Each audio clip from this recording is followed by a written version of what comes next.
Welcome to daily updates.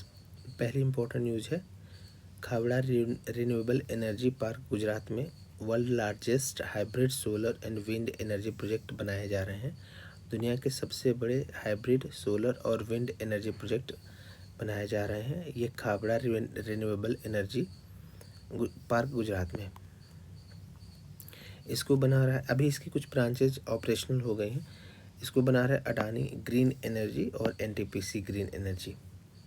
और ये Kutch district के वीगाकोट गांव है। वहाँ पे वीगाकोट गांव approximately 1 kilometre from international border with Pakistan. मतलब यहाँ से पाकिस्तान जो इंटरनेशनल बॉर्डर बहुत कम ही दूरी पर रह जाता है। 2 से 8 अप्रैल तक 2 अप्रैल टू 8 अप्रैल 2026 तक साधना सप्ताह मनाया जा रहा है। साधना सप्ताह ये मिशन कर्मयोगी के तहत मनाया जा रहा है। इसका पूरा नाम है strengthening adaptive development and human aptitude for national advancement. इसका मतलब सीधे सीधे जो सिविल सर्वेंट्स हैं मिशन कर्मयोगी के तहत उनको उनकी कैपेसिटी बिल्डिंग पर जोर दिया जा रहा है कि उनको कुछ ज़रूरी ट्रेनिंग दिया जाए, जैसे एआई ट्रेनिंग हो गई या कैसे जो उनकी सेवाएं हैं और सिटीजन सेंट्रिक बनाया जाए, तो उसकी ट्रेनिंग दी जाती है इस सप्ताह के तहत। तो ये प्रत्येक सिविल सर्वेंट को मिनिमम 4 घंटे की ट्रेनिंग लेना अनिवार्य है आई गॉट प्लेटफॉर्म के तहत, आई गॉट कर्मयोगी प्लेटफॉर्म के तहत। तो इसीलिए साधना सप्ताह मनाया जा रहा है from 2 April to 8 April. Strengthening adaptive development and human aptitude for national advancement. इसको जो ऑर्गेनाइज कर रहा है कैपेसिटी बिल्डिंग कमीशन ऑर्गेनाइज कर रहा है। कैपेसिटी बिल्डिंग कमीशन और department of personal and training ये कर रहा है। और कर्मयोगी भारत और आई गॉट के तहत जो आई गॉट प्लेटफॉर्म है वो कर्मयोगी मिशन के तहत। तो ये 3 एजेंसियां मिलकर इसको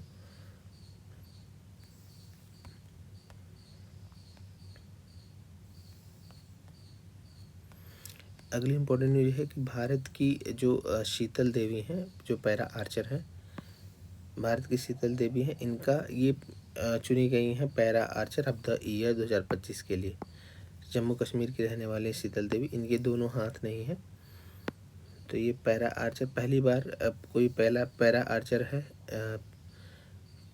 जिसको ये अवार्ड मिला है।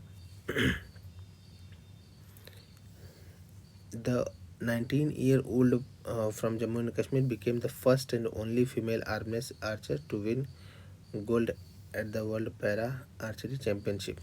तो ये फर्स्ट लेडी हैं ऐसा करने वाली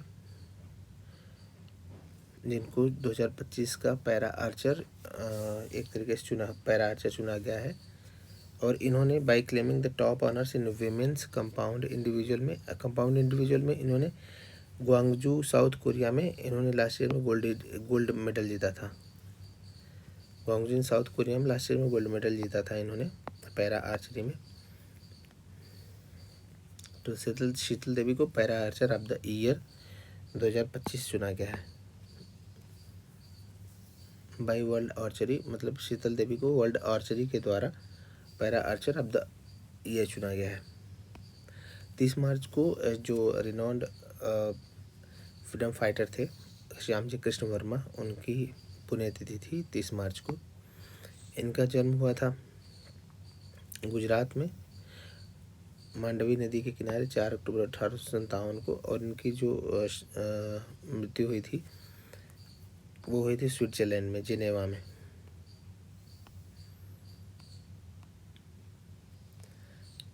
स्विट्जरलैंड में हुई थी इनकी मृत्यु जिनेवा में। तो इनकी इच्छा थी कि हमारी जो एक तरीके से फुलफिलिंग हिजला मतलब जो एशेज हैं उनकी उसको लाया जाए।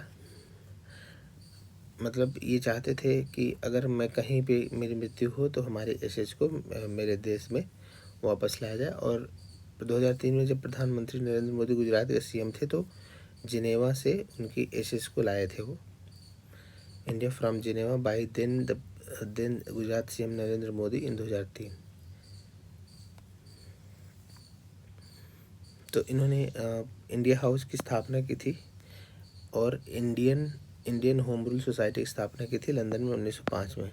टू इसका उद्देश्य ये था कि जो to support Indian students and promote the cause of independence. वहाँ से जो भी लंदन में भारतीय जाएँ या वैचारिक सपोर्ट है उसको देने के लिए उन्होंने लंदन में इंडिया हाउस और इंडियन होम रूल सोसाइटी की स्थापना किया था श्यामजी कृष्ण वर्मा ने। और इनका एक बहुत फेमस जर्नल था जिसका नाम था द इंडियन सोशियोलॉजिस्ट, और famous journal the Indian sociologist था। तो 30 मार्च को इनकी पुण्यतिथि थी, जो रिनाउंड फ्रीडम फाइटर थे श्यामजी कृष्ण वर्मा जी की।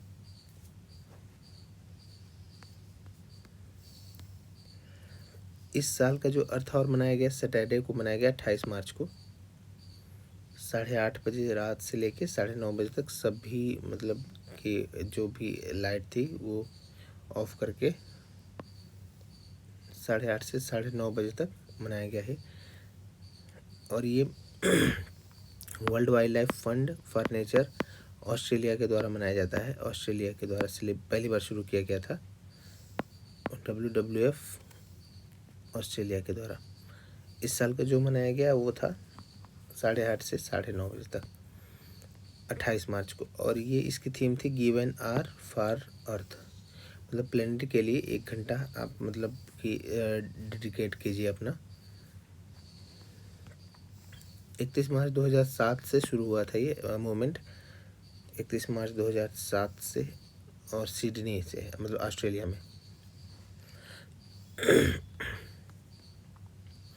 इंडियन नेवी ने एक अभी IONS मैरीटाइम एक्सरसाइज को होस्ट किया है। IONS मैरीटाइम एक्सरसाइज ये मल्टीनेशनल नेवल ड्रिल कंडक्टेड है इंडियन ओशन नेवल सिंपोजियम के तहत। IONS है, जो IONS है उसकी एक्सरसाइज है ये IONS मैरीटाइम एक्सरसाइज, इसको IMEX बोलते हैं। और इसका उद्देश्य है कि कैसे मैरीटाइम कोऑपरेशन को बढ़ाएं और मजबूत करें, इंटर ऑपरेबिलिटी को मजबूत करें, मतलब एक दूसरे के सेना नेवी के साथ अन्य देशों की नेवी कैसे सुगमता से काम कर सकती हैं, और अगर कोई हादसा हो जाती है तो हम लोग कैसे कलेक्टिवली रिस्पॉन्ड करेंगे, या सिक्योरिटी चैलेंजेस वो कैसे कलेक्टिवली रिस्पॉन्ड करना ज़रूरी है, इस बात का मतलब एक तरीके से प्रैक्टिस करते हैं ये। तो IMEX exercise Indian ocean naval symposium की मैरीटाइम एक्सरसाइज है। और ये कहाँ पे थी? कोच्चि में जो मैरीटाइम वारफेयर सेंटर है सदर्न नेवल कमांड का इंडियन नेवी का, वहाँ पे।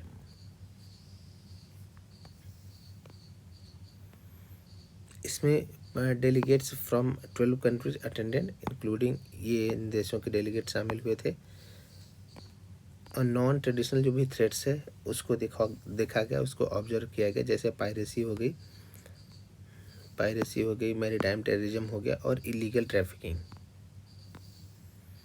और ह्यूमैनिटेरियन असिस्टेंस और डिजास्टर रिलीफ में कैसे ऑपरेशन चलाए जा सकते हैं सुगमता के साथ, इस बात का ध्यान रखा गया, इस बात की प्रैक्टिस की गई।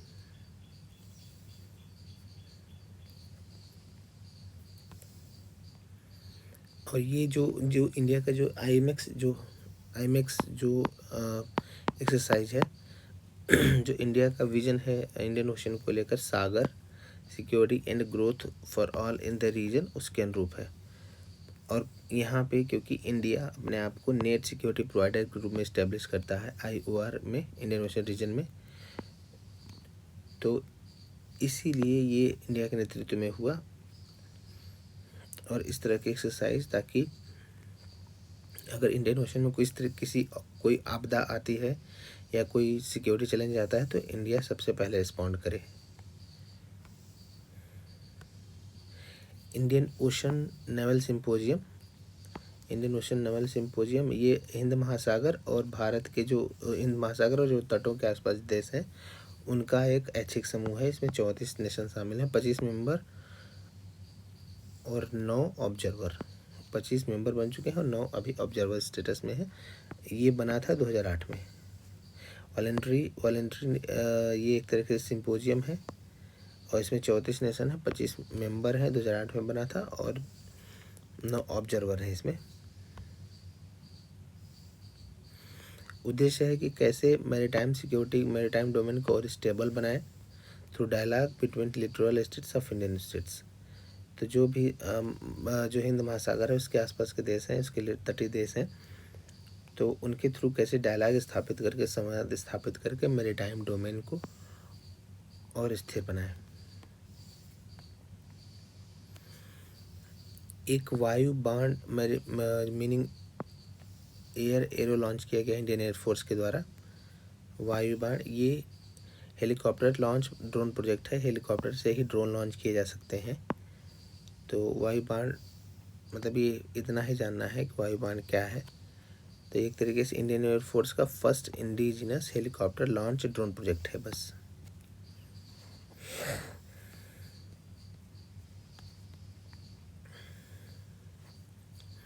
अभी जो सम्राट संप्राति म्यूजियम प्रधानमंत्री मोदी ने गुजरात में इनॉग्रेट किया है, सम्राट संप्राति म्यूजियम।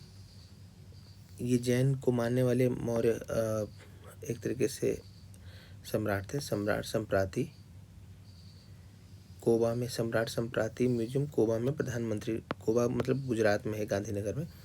तो सम्राट संप्राति म्यूजियम जो यहाँ पे इनॉग्रेट किया गया प्रधानमंत्री के द्वारा, ये कोबा गुजरात में है, और ये महावीर जयंती के अवसर पर ये इनॉग्रेट किया गया। और इसका जो मतलब ये ना जैनियों के लिए डेडिकेटेड है, जो जैन दर्शन है उससे जुड़ा है ये, उससे जुड़ी बातें या उससे जुड़ी जो थीम है वो प्रदर्शित की जाएंगी सम्राट संप्राति म्यूजियम कोबा में। जैन हिस्ट्री के लिए dedicated to Jain history and the life of Samrat Samprati. ये मौर्य साम्राज्य से जुड़े थे Samrat Samprati. His rule and message for non violence. इसका उद्देश्य है कि कैसे सम्राट संप्राति जो उनके जो अहिंसा से जुड़े कार्य थे, तो हिस्ट्री में उन्हीं को दिखाना है इस म्यूजियम का उद्देश्य।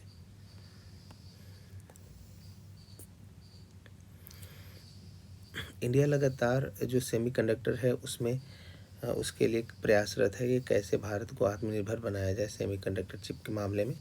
तो केन सेमीकॉन स्थापित हुआ है प्लांट एट सानंद में। केन सेमीकॉन ये सेमीकंडक्टर प्लांट स्थापित हुआ है सानंद गुजरात में। तो ये पूछा जा सकता है कि केन सेमीकंडक्टर प्लांट कहाँ पे है। गुजरात के अहमदाबाद में स्थापित हुआ है।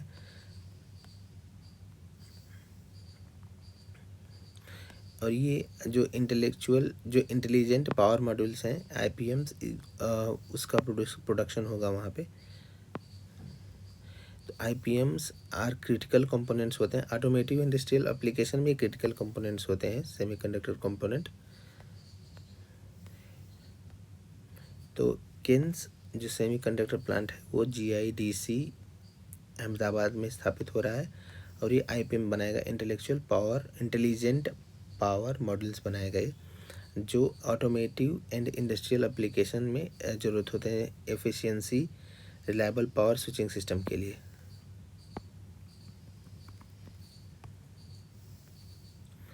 भारत की जो 16वीं जनगणना 16th नेशनल सेंसस और 8वां स्वतंत्र भारत के बाद से जो जनगणना है वो शुरू हो गई है 1 अप्रैल से।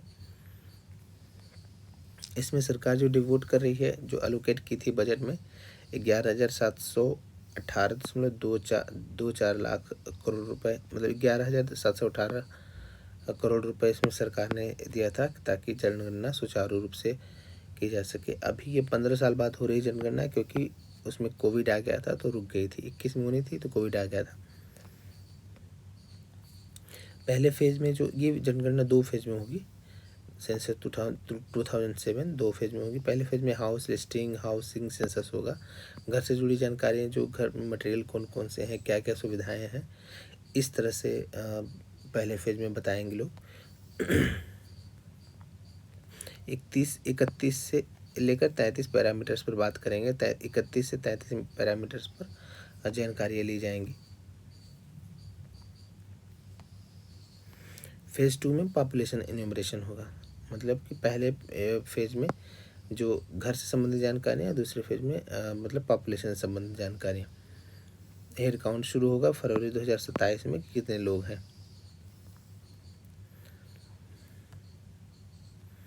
और इसी को लेकर जो मस्कट जो इन्यूमरेटर हैं, जैसे महिला इन्यूमरेटर को प्रगति नाम दिया गया है और फीमेल इन्यूमरेटर को विकास नाम दिया गया है। जैसे the official mascot are Pragati female है ये, और मेल है विकास। इसमें जो इन्यूमरेटर है मस्कट और जो इन्यूमरेटर है। और इस साल का जो ऑफिशियली स्लोगन है सेंसस का, सेंसस फॉर पब्लिक वेलफेयर, ये स्लोगन है। ऐसा पहली बार हुआ है कि जो लिव इन मतलब कि जो सोसाइटी में जो शिफ्ट हो रहे हैं उसको भी ध्यान में रखा गया है कि जो स्टेबल लिव इन कपल्स हैं वो अपने आप को घोषित कर सकते हैं कि वो मैरिड हैं। मैरिड अपने आप को मान सकते हैं जो स्टेबल लिव इन कपल्स हैं। ये पहली बार इस तरह से मतलब शिफ्ट है।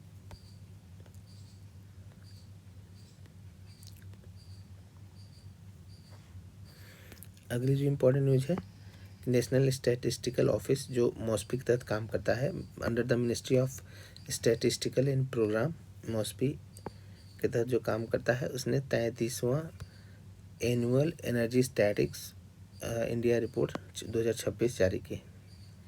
एनर्जी स्टैटिक्स इंडिया रिपोर्ट 2026 ये जारी किया है नेशनल स्टैटिस्टिकल ऑफिस जो काम करता है ministry of statistics and programme implementation के तहत। इसकी रिपोर्ट है energy statistics India 2026। Total primary जो एनर्जी सप्लाई है रिस्ट ये 9,32,816 KTOE पहुँच गई है 2024-25 में। और ये जो टोटल सप्लाई एनर्जी की 2.95% बढ़ी है, 2.95% पिछले साल की तुलना में बढ़ी है। The total renewable energy potential estimated जो है रिन्यूएबल एनर्जी का पोटेंशियल 2025 तक वो है 47,04,43 मेगावाट। अभी भी सोलर एनर्जी डोमिनेटिंग है, 71% रिन्यूएबल एनर्जी में 71% सोलर एनर्जी का है। राजस्थान 23%, मतलब लगभग 24%। उसके बाद महाराष्ट्र दूसरे नंबर पर है 14.24%। ये लीडिंग जो रिन्यूएबल एनर्जी में अभी राजस्थान पहले नंबर पे है और महाराष्ट्र दूसरे नंबर पे है। और अभी रिन्यूएबल एनर्जी में सबसे ज़्यादा शेयर 71% सोलर एनर्जी का है।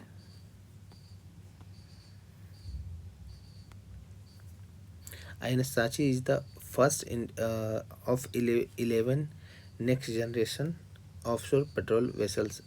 तो सरकार defence ministry next generation offshore patrol vessels का निर्माण कर रही है इंडियन नेवी के लिए।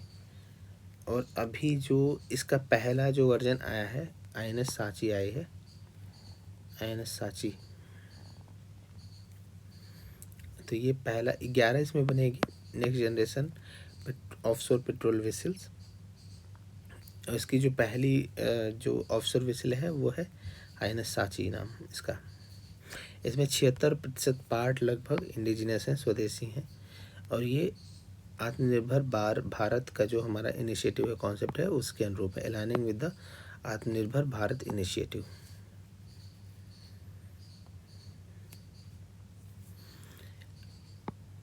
एक्सरसाइज द्वीप शक्ति वाजा, अभी अगली जो इम्पोर्टेंट न्यूज है, एक्सरसाइज द्वीप शक्ति एक high intensity tri service military drill है कंडक्टेड जो अभी हुई है, जो मतलब इंडिया के जो तीनों आर्म फोर्सेज हैं, जो नेवी, आर्मी और इंडियन एयरफोर्स ने इसको कंडक्ट किया है। और ये हुआ है अंडमान और निकोबार कमांड पे।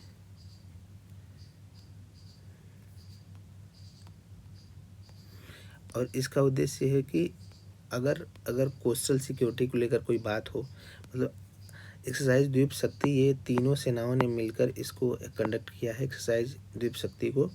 और इसका उद्देश्य कैसे हम ज्वाइंट रूप से ऑपरेशन चला सकते हैं कोलैबोरेटिव तरीके से, अगर कोई कोस्टल सिक्योरिटी को लेकर या आइलैंड के डिफेंस को लेकर कोई बात आती है तो बस इसका उद्देश्य इतना ही है।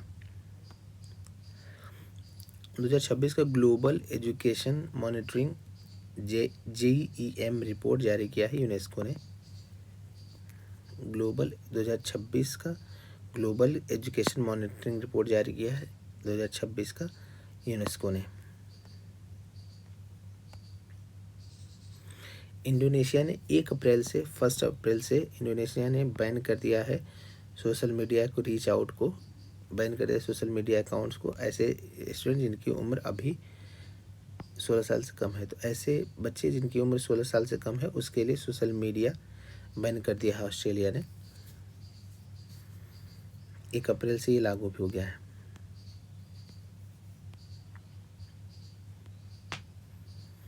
वर्ल्ड ऑटिज्म डे मनाया जाता है 2 अप्रैल को। वर्ल्ड ऑटिज्म डे मनाया जाता है 2 अप्रैल को, वर्ल्ड ऑटिज्म अवेयरनेस डे। ये मस्तिष्क से जुड़े हुआ एक तरीके से मतलब कि मस्तिष्क सभी घटनाओं को प्रोसेस नहीं कर पाता, धीमे तरीके से प्रोसेस कर पाता है ऑटिज्म में। तो ये इसको यूनाइटेड नेशंस इसी को जागरूकता के लिए 2007 से ये ऑब्जर्व किया जा रहा है वर्ल्ड ऑटिज्म अवेयरनेस डे 2 अप्रैल से। इस बार की जो थीम थी autism and humanity every life has value, इस वर्ष की थीम है।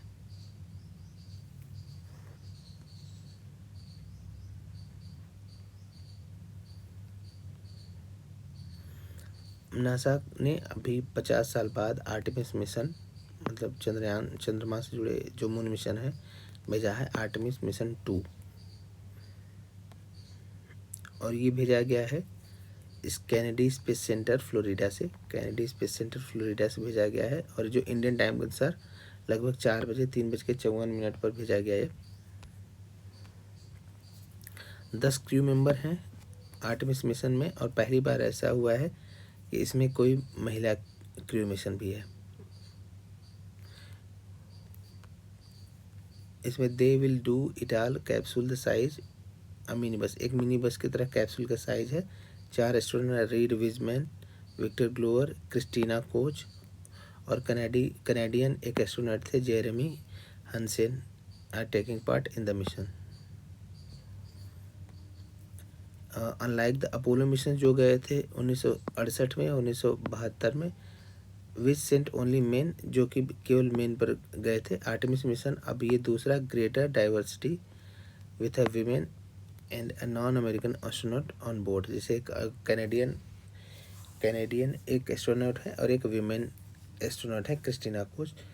तो ये पहली बार ऐसे मतलब इसको भी डेमोक्रेटिक बना दिए हैं।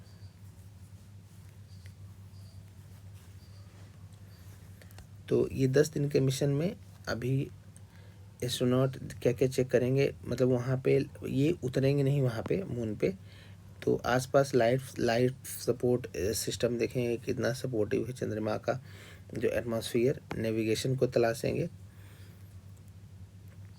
और वहाँ पे इवेल्युएट करेंगे स्पेस क्राफ्ट के परफॉर्मेंस को कि जिस कैप्सूल में गए कैसे वो फंक्शन कर पा रहा है, और इमरजेंसी प्रोसीजर को वो भी सर्च करेंगे। तो Artemis second is the first mission to send astronauts towards the moon से, अब ये 1972 के बाद पहली बार गया है, मतलब इतने गैप के बाद।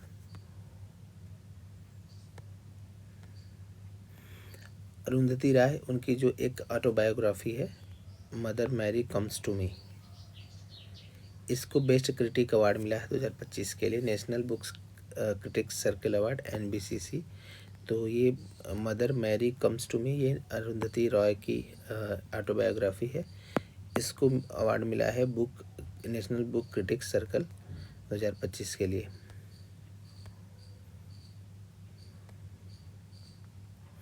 एक और बुक आई है the tides of time, Bharat's history through mural in parliament. Mural painting के तहत जो भी वहाँ पे मुराल पेंटिंग रखी गई हैं इंडियन पार्लियामेंट में, उसको थीम को कलेक्ट करके सुधा मूर्ति ने एक बुक लिखा है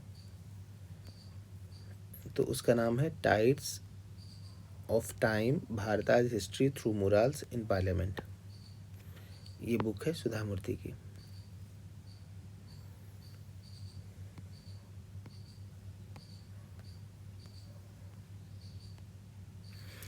आंध्र प्रदेश पहला ऐसा स्टेट बन गया है जो लॉन्च करेगा क्वांटम कंप्यूटर को।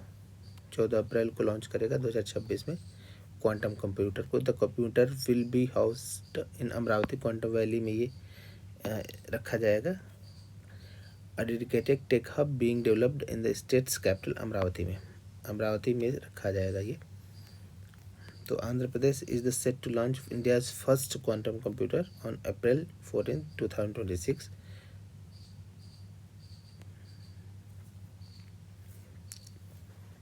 और इसको जो बनाया जाएगा IBM, टाटा कंसल्टेंसी सर्विसेज और लार्सन एंड टुब्रो के द्वारा बनाया जाएगा। और साथ में जैसे आंध्र प्रदेश गवर्नमेंट ऑफ आंध्र प्रदेश और ये टेक कंपनियां हैं जो उनके साथ ही मिलकर बनाया जाएगा। और Andhra Pradesh is the state to launch India's first quantum computer on April 14th, 2026 in which will be housed in Amravati quantum valley में इसको रखा जाएगा। तो ये इम्पोर्टेंट न्यूज़ थी।